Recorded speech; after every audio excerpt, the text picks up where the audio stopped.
Fluid dynamics deals with motions of gases and liquids, and with how these motions are related to forces.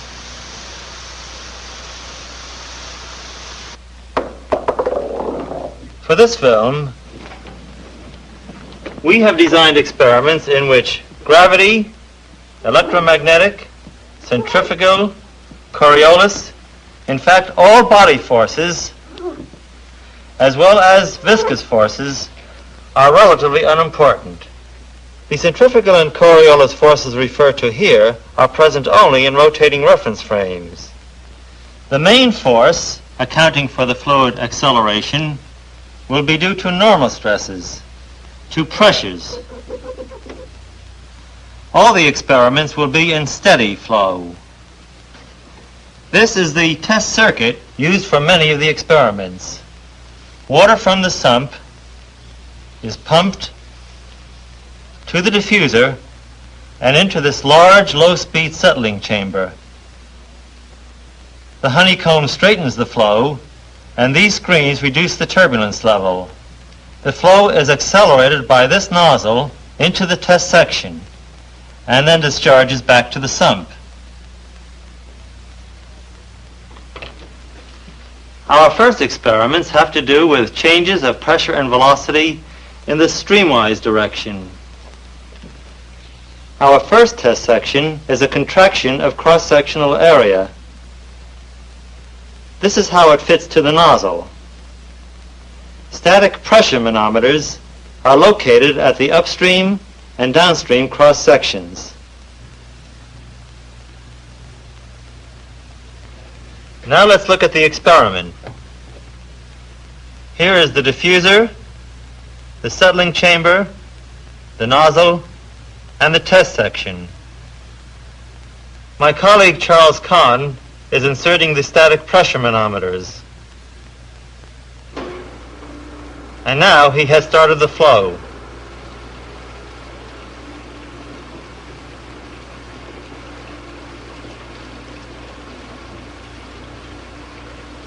We see that the pressure falls from the upstream section to the downstream section. What about the velocity of the flow? Since water is nearly incompressible, the volume flow entering the contraction must equal the volume flow leaving, or else mass would be created or destroyed.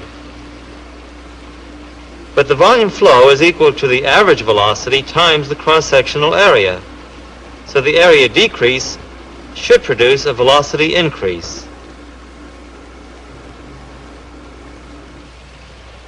The velocity field is shown here in half of a symmetrical contraction by tiny hydrogen bubbles electrolyzed at a wire in the water. Each fluid patch accelerates and shows the velocity increase with distance. Because of this velocity gradient, the front edge of each patch moves faster than the rear edge, and each patch stretches out. Water is nearly incompressible, and the flow is two-dimensional, so the area of each patch cannot change, and it becomes thinner as well as longer. The velocity increase in the contraction is coupled to the pressure decrease by Newton's law of motion.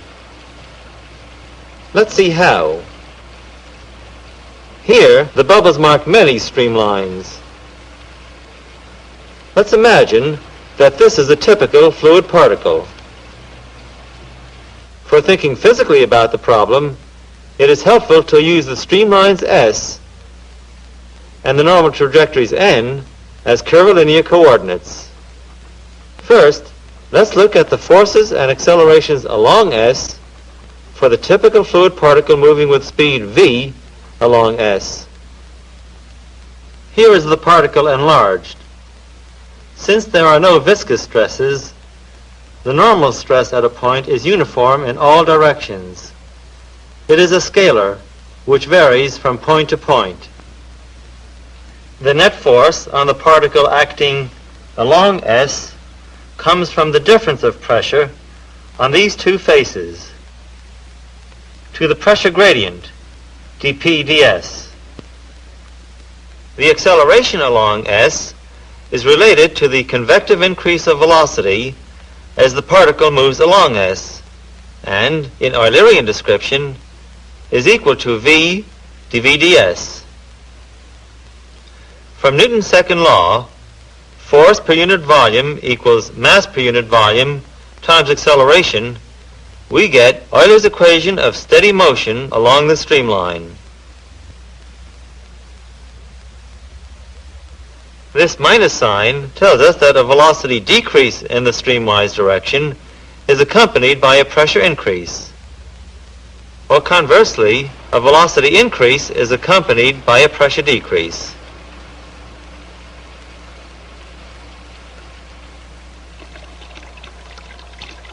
This is a manifold. The pressure distribution is shown by the water levels in these manometer tubes.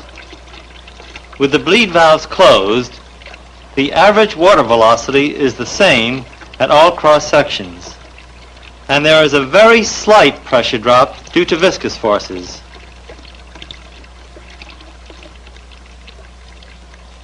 I'll reduce the volume flow at successive sections by bleeding water from the manifold.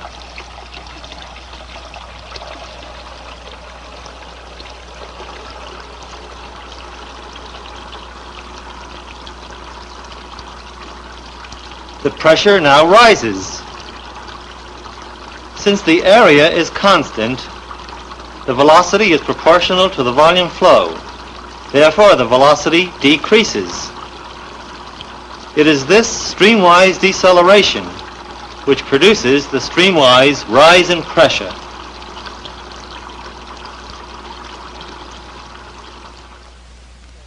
In an incompressible, steady, non-viscous flow, Euler's equation has a special integral called Bernoulli's integral. Along each streamline, the sum of the static pressure and the dynamic pressure is a constant. This sum is called the stagnation pressure. On any streamline where the velocity is high, the pressure is low, and vice versa. The highest possible pressure, the stagnation pressure, occurs where the velocity is zero. A very large reservoir supplying a flow to a duct system is itself a stagnation region. Here is a streaming flow past a blunt body with a central stream tube marked by hydrogen bubbles. The widening of this stream tube tells us that the flow is decelerating.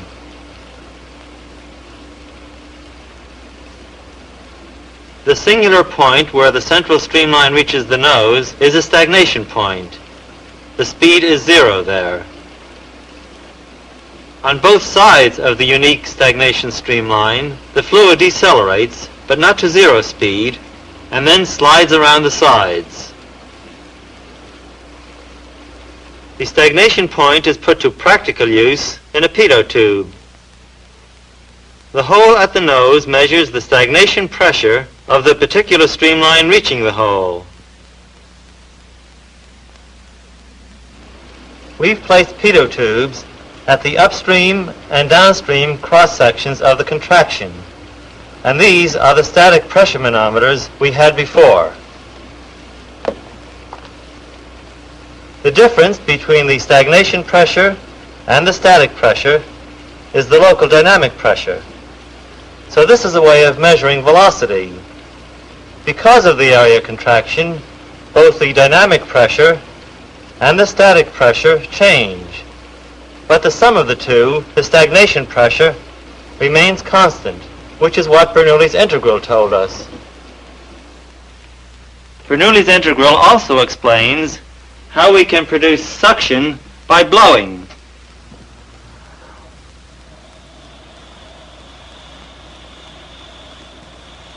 To show how a venturi can produce low pressure, we have formed half of a symmetrical venturi in this special test section that has one adjustable wall. A great many static... Here it is set up for test. These are inclined manometer boards to show the pressure distributions on the two walls. We will observe the lengths of the water columns looking down from a position directly above. Now the flow is steady. We will look first at the pressure distribution on the straight wall. Continuity tells us that because of the area contraction, the velocity increases to the throat, and this causes a pressure drop. Downstream of the throat, the area increase produces a velocity decrease, and this causes the pressure to rise. At the upstream and downstream ends, where the cross-sectional areas are equal, the average velocities are also equal, and Bernoulli's integral would predict equal pressures.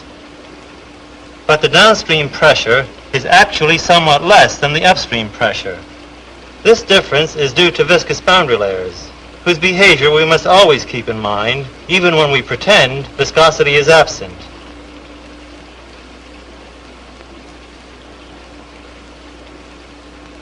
For instance, the area divergence here is much too rapid, and there is very little static pressure recovery in the diffuser.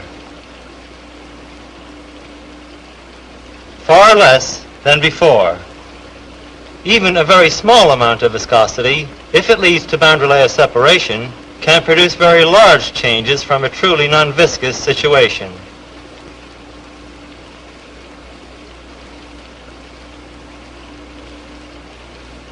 In this experiment, water flows through a venturi that discharges to atmosphere.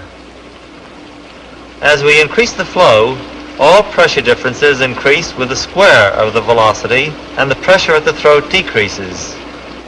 The gauge shows vacuum, and the pressure at the throat is now about 20 inches of mercury below atmospheric. Watch the throat.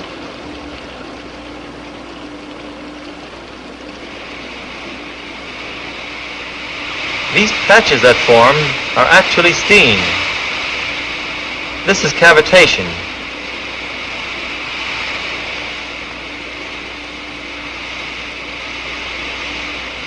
When the absolute pressure goes below the vapor pressure of about 1 inch of mercury, boiling occurs. The water changes to steam, and the subsequent collapse of the bubbles, which you can hear, creates enormous stresses in the wall.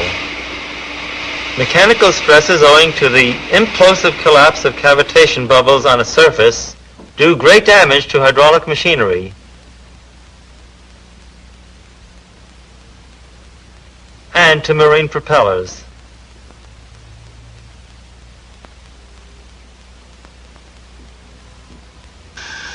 Air from a hole in the middle of the upper disc is blowing against the disc below.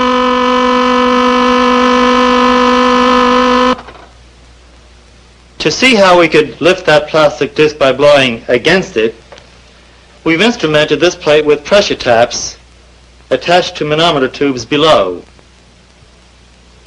3 little spacers keep the disc and plate apart. This open tube shows atmospheric pressure. In these tubes, the water level rises when the pressure goes below atmospheric.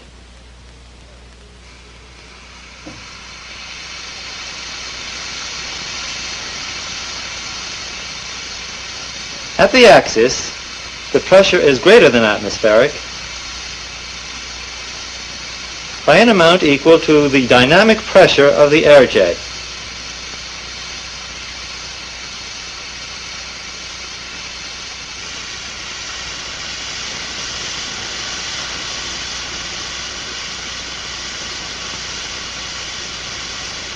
Over most of the plate, though, it is less than atmospheric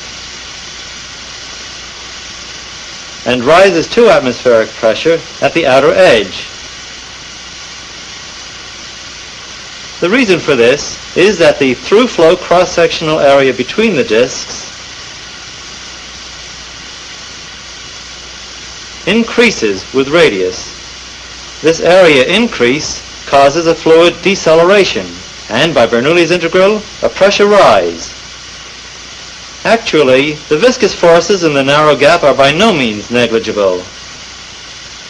But in this particular experiment, the mass acceleration forces are generally larger than the viscous forces, and so they govern the shape of the pressure distribution. The subatmospheric pressure over most of the area explains why the disk is lifted.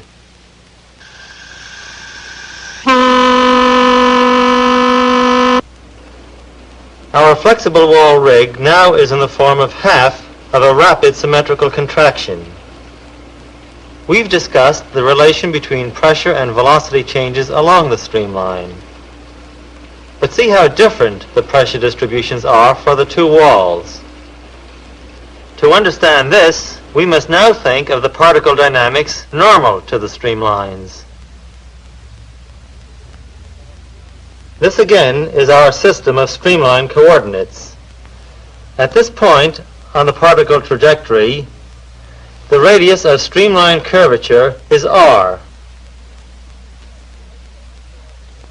The net pressure force acting toward the center of curvature is due to the difference of pressure on these two faces, to the gradient dp dn.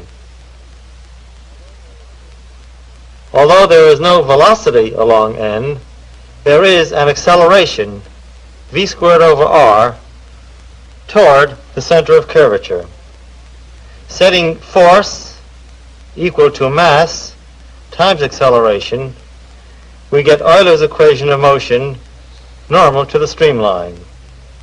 Here, the important thing is curvature of the streamline. The pressure always increases outward from the center of curvature. In this bend, the streamlines are curved.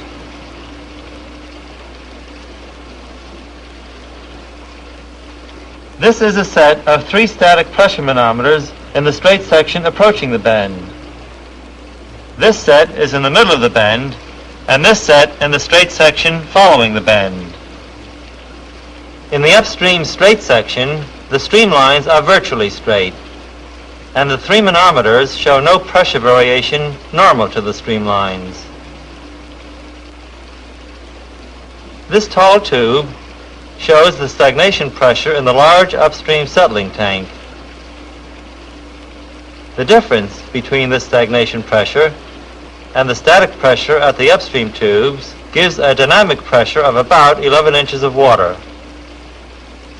At the middle of the bend, there is a pressure difference normal to the streamlines of about 3.5 inches of water. This is close to what we would predict using Euler's equation for the normal pressure gradient. Downstream of the bend, the pressure is almost uniform again. The slight variation there is due to a complicated secondary flow induced by the bend.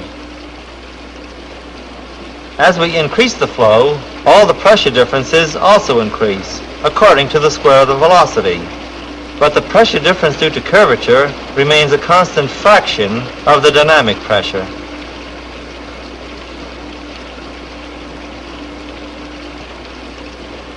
Another example of streamline curvature is the throat of this half venturi.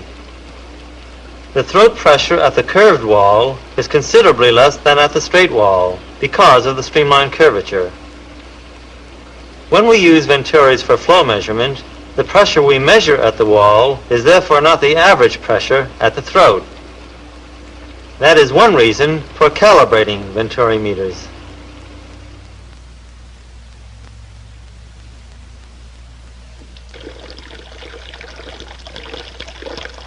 This bending of the jet toward my finger is the Coanda effect. A better experimental setup is this freely suspended hollow cylinder with a small static pressure hole connected to a manometer.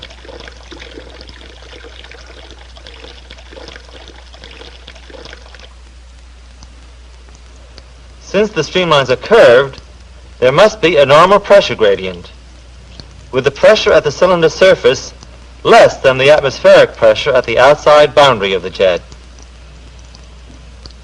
The manometer shows that the pressure is less than atmospheric. Because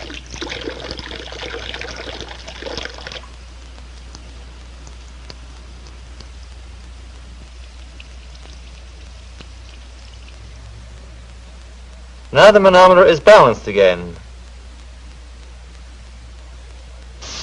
The Coanda effect is also part of the explanation for this.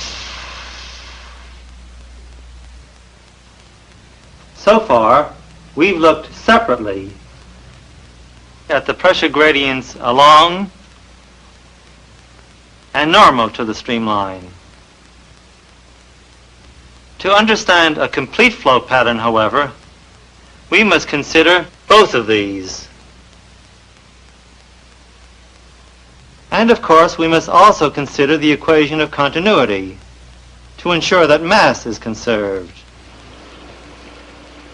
Our flexible wall rig now is in the form of half of a rapid symmetrical contraction.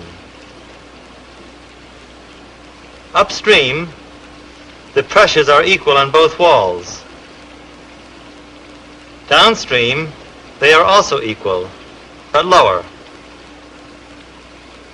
Because of the area decrease, the average velocity increases, and according to the streamwise equation of motion, the average pressure falls. On the straight wall, the pressure falls continuously, but on the curved wall, it first rises, then undershoots to a very low pressure before reaching its final value. Here are the pressure distributions superposed.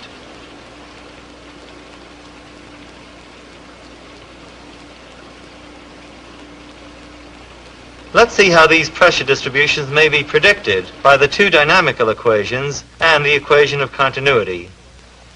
This curve of pressure versus distance shows the average streamwise pressure variation associated with the one-dimensional average velocity at each cross-section. Far upstream and far downstream, where the streamlines have no curvature, the pressure will be uniform over the two cross-sections. From the shape of the channel, we may expect that the streamlines will be of this general shape: concave up in this region, concave down in this region. These are two curves normal to the streamlines in the regions of different concavity. And these are the directions of increasing n. That is, outward from the center of streamline curvature. From a one-dimensional point of view and a comparison of cross-sectional areas, we may expect the average pressure on AB to be only slightly less than the upstream pressure. But because of streamline curvature, the pressure increases from A to B, so that the pressure at B will be greater than the pressure at A. Similarly, the average pressure on CD will be only slightly greater than the downstream pressure. Again, though, because of streamline curvature, the pressure will increase from C to D. So the pressure at D will be greater than the average, while the pressure at C will be less than the average. So the pressure on the curved wall rises to a maximum at B and then falls to a minimum at C. While on the straight wall, it falls continuously from A to D.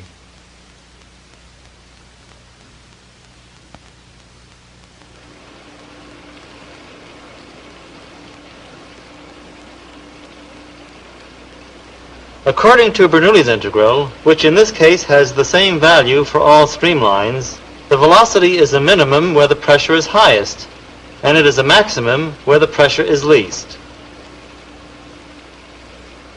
The hydrogen bubbles verify this velocity distribution. The tilting of these fluid lines shows that the velocity on the curved wall is at first less than on the straight wall. Here, near the beginning of the curve, the increase of stream tube area between the streamline and the curved wall shows that the velocity on the curved wall at first decreases. Near the end of the curve, the stream tube area reaches a minimum before once again increasing slightly. This minimum corresponds to the point of minimum pressure. Where the pressure rises on the curved wall, the viscous boundary layer thickens. If a rising pressure gradient is severe enough, the boundary layer might separate, or a laminar layer might become turbulent. To minimize adverse pressure gradients in wind tunnel nozzles, the contraction is made more gentle, as here. The streamline curvature is now much less, and the normal pressure gradients which caused the distinctive peaks in the pressure distribution are reduced. The flow is more nearly one-dimensional, and the pressure distributions on the two walls are more nearly alike. Bernoulli's integral is based on many restrictive assumptions. The statement that high velocity means low pressure is only sometimes true. Let's see how one could go astray. This straight duct has a partition. One side is free and clear. The other side has a flow resistance. Downstream of the partition, the two streams rejoin. The static pressures shown by these two manometers are equal.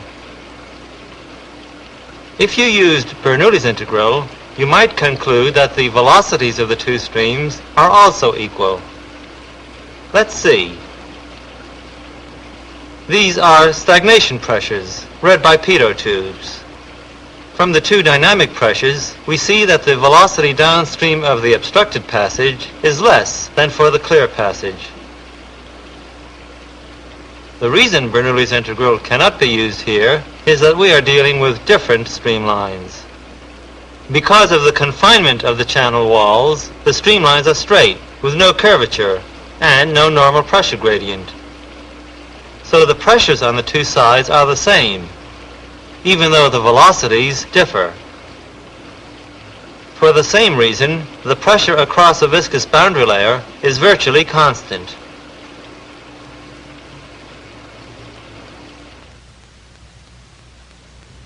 These vertical tubes will show the pressure distribution in the tank of water when we rotate it on the turntable. After viscosity brings the water into a solid body rotation, the velocity will increase linearly with radius. If you used Bernoulli's integral, which would be improper because you would be crossing streamlines, you would expect the pressure to decrease with radius. Actually, you see, the pressure increases with radius. This means that the stagnation pressure also increases with radius, and each circular streamline must have a different Bernoulli constant.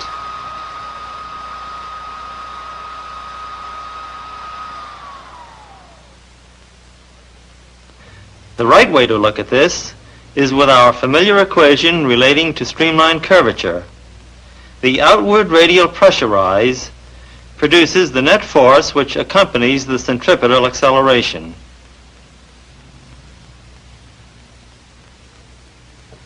We have seen in this film a number of flows where the acceleration of each fluid particle was mainly produced by a single kind of force, the gradient of the pressure field.